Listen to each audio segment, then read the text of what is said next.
ए जी का हर बार तो हमनी के छठ गा बजा के ए तरीका से करबे करे नहीं जा। तो काहे ना अब की बारी कुछ नया तरीका से गा के छठ मनावल जा। पूजो का नया तरीका होला का? हाँ जी कुछ गाई ना। पहले तो ही शुरू कर। हाँ तो सुने। पेन्हिना बलमा जी पियरिया चली छपारा के घाट का चाही बासा के बहंगिया बहंगी लेके चलब घाट काजी पुरान के नियन गावे लगनी तनी डीजे में गाई। डीजे में कैसे? तू ही शुरू कर। हई से पेन्हिना बलमा जी पियरिया ए जी पेन्हिना बलमा जी पियरिया चली छपारा के घाट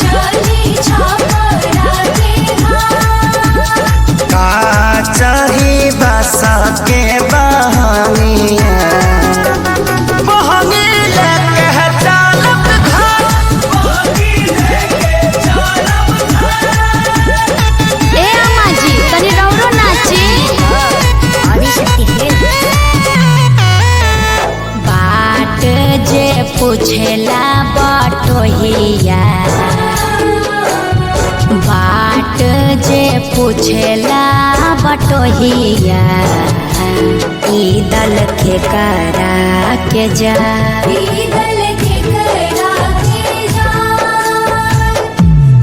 तू तया धरा हवे रे बटोहिया तू तया धरा होइबे रे बटोहिया की दल छठी माई के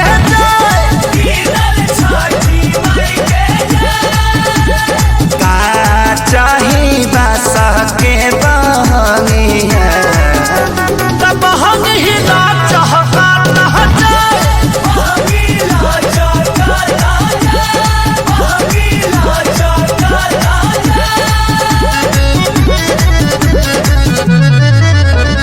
करी न सासु आमा जी तैयारिया अर्घ के बेरा बीतल जा।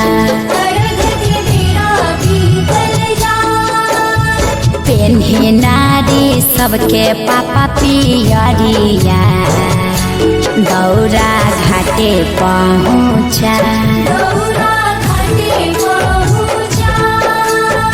मम्मी हम तली थथी घाट पलाका छोले। अरे तू का करे जइब? पराका फोड़ के हमार सारी जरइब मरब एक था।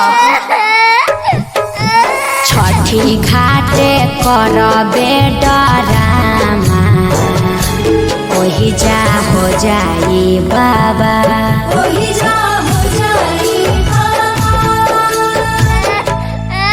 यार पापा से बोल मम्मी मारने की धमकी दे रही है। पापा साफा आतंकवादी हो का? काहे लइकवा के डरोले बड़वा? अरे ना जी बबुआ पर चटक न जन चलाई है जी हल छठी माई के